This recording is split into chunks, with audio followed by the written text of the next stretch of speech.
Hi అండి, welcome back to our channel అమ్మ చేతి ప్రేమ. ఈరోజు మన ఛానల్లో పచ్చిమిర్చితో బజ్జీలే కదండి, ఆవకాయ కూడా పట్టచ్చు. అదేలాగో ఈ వీడియోలో చూసేద్దాము. వేడివేడి అన్నంలో ఇలా మిర్చి పచ్చడి వేసుకుని తింటే చాలా అంటే చాలా టేస్టీగా ఉంటుంది. మీరు కారంగా ఉంటుందని మీరు అనుకోవచ్చు, కానీ ఈ పచ్చిమిర్చి ఈ విధంగా చేస్తే అస్సలు కారంగా కూడా ఉండదండి. చాలా అంటే చాలా టేస్టీగా ఉంటుంది. ఈ పచ్చడి కోసం అయితే 2 నిమ్మకాయలు తీసుకోవాలండి. మనం తీసుకునే పచ్చిమిర్చి క్వాంటిటీని బట్టి ఇక్కడైతే నేను 2 నిమ్మకాయలు తీసుకున్నాను. వీటిని అయితే ఇక్కడ చూపిస్తున్నట్టు జ్యూస్ తీసుకుని రెడీగా పక్కనుంచుకోవాలి. ఇక్కడ నేను ఈ పచ్చడిని 1/2 కేజీ పచ్చిమిర్చి తీసుకుని చేస్తున్నానండి.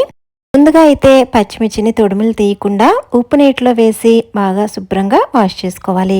ఇలా వాష్ చేసుకునే పచ్చిమిర్చిని ఇక్కడ చూపిస్తున్న విధంగా తడేమీ లేకుండా శుభ్రంగా తుడుచుకుని ఫ్యాన్ కింద 1 గంట సేపైనా ఆరనివ్వాలి. చూడండి, నేను ఇక్కడ మొత్తం అంతా బాగా క్లీన్ చేసుకుని తడంతా లేకుండా చేసుకుని ఇక్కడ ఫ్యాన్ కింద కూడా ఆరబెట్టి అయితే ఇక్కడ చూపిస్తున్నాను. ఎప్పుడు కూడా మిర్చి పచ్చడి అనేది బజ్జీకి వేసుకునే మిరపకాయలు ఉంటాయి కదా, ఆ మిరపకాయలతో పచ్చడి పట్టుకుంటే ఎక్కువ కారం కూడా లేకుండా చాలా బాగుంటాయండి. అయితే ఇప్పుడు నేను ఇక్కడ తీసుకునే మిరపకాయలు అయితే నార్మల్ మిరపకాయలే. సో ఇవి కారం ఎక్కువగా ఉంటాయి కాబట్టి ఇందులో ఉన్న సీడ్స్ అన్ని కూడా నేను ఇక్కడ తీసేస్తున్నాను. ఇన్ కేస్ మీరు కారం ఎక్కువ తినే వాళ్ళైతే సీడ్స్ ఉంచుకుని కూడా చేసుకోవచ్చు. కానీ ఇక్కడ ఒక విషయం గుర్తుపెట్టుకోండి, ఇలా సీడ్స్ తీసేటప్పుడు మాత్రం చేతికి గ్లౌజెస్ అనేవి కంపల్సరీ వేసుకోవాలి. లేకపోతే చెయ్యి మంట అన్నది నెక్స్ట్ డే అయినా తగ్గదండి. మనం డైలీ కూరల కోసం 1-2 పచ్చిమిర్చిని ఈ విధంగా చేత్తో కోసిన ఏం కాదండి. కాకపోతే ఇన్ని పచ్చిమిర్చిని ఇలా డైరెక్ట్గా చేత్తో కోయడం అంటే గ్లౌజెస్ లేకుండా కంపల్సరీ మండుతుంది. సో గ్లౌజెస్ యూజ్ చేసుకోండి. ఇప్పుడు నేను తీసుకున్న పచ్చిమిర్చిలో అన్నీ కూడా సీడ్స్ తీసేయకుండా ఒక 5 లేక 6 పచ్చిమిర్చిని మాత్రం సీడ్స్ ఉంచేస్తున్నాను, కొంచెం కారంగా ఉండాలని. మీరు కావాలనుకుంటే అన్నీ కూడా సీడ్స్ తీసేయచ్చు, లేదా అన్నీ కూడా సీడ్స్ ఉంచుకోవచ్చు. ఇలా అన్ని సీడ్స్ తీసుకున్నాక ఇప్పుడైతే ఇక్కడ చూపిస్తున్నట్టు చిన్న ముక్కలుగా అయితే కట్ చేసుకోవాలి. ఇన్ కేస్ మీకు ఇలా కట్ చేయడం ఇష్టం లేకపోతే పచ్చిమిర్చిని యాజ్ టీజ్ గా కూడా మనం పచ్చడి కింద పట్టేసుకోవచ్చు. ఇలా కట్ చేసుకున్న వీటిని ఇప్పుడు ఒక బౌల్లోకి వేసుకుంటున్నాము. ముందుగా నేను చెప్పాను కదా నిమ్మరసం తీసుకుని ఉంచుకోవాలని. మనం తీసుకున్న ఈ 1/2 కేజీ పచ్చిమిర్చికి ఇలా 2 మీడియం సైజు నిమ్మకాయల రసం అయితే సరిపోతుందండి. ఇలా నిమ్మరసం పూర్తిగా వేసుకున్న తర్వాత ఇదంతా కూడా బాగా మిక్స్ అయ్యేటట్లు కలుపుకోవాలి. ఇలా కలుపుకున్న తర్వాత ఇప్పుడైతే వీటిని ఒక 15 నిమిషాల పాటు పక్కనుంచుకోవాలండి. ఇలా నిమ్మరసం వేయడం వల్ల పచ్చిమిర్చిలో ఉన్న కారం కూడా కొంచెం తగ్గుతుంది. ఇప్పుడైతే ఈ పచ్చడి కోసం కొన్ని దినుసులను అయితే వేపించుకుందాము. స్టవ్ మీద ఇలా ప్యాన్ పెట్టుకుని దీనిలోకి 1 టీ స్పూన్ వరకు మెంతులను అయితే వేసుకోవాలి. ఈ మెంతుల్ని ఒక 1/2 నిమిషం పాటు లో ఫ్లేమ్లో వేపించుకోవాలి. ఇవి ఇలా కొంచెం సగం వేగిన తర్వాత దీనిలోకి 2 టీ స్పూన్ల వరకు ఆవాలను అయితే వేసుకోండి. ఇప్పుడు అదే స్పూన్తో 2 టీ స్పూన్ల వరకు సోంపు అయితే వేసుకోవాలి. సోంపు అన్నది అస్సలు స్కిప్ చేయకండి, ఎందుకంటే ఈ పచ్చడికి దీని ఫ్లేవర్ అనేది చాలా చాలా బాగుంటుంది.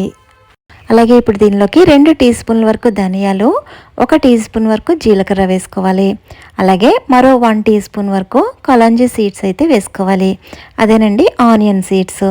ఇలా దినుసులన్నీ వేసుకున్న తర్వాత ఇప్పుడు ఫ్లేమ్ని లోలో ఉంచుకుని ఇవన్నిటిని కూడా లో ఫ్లేమ్లో వేపించుకోవాలి.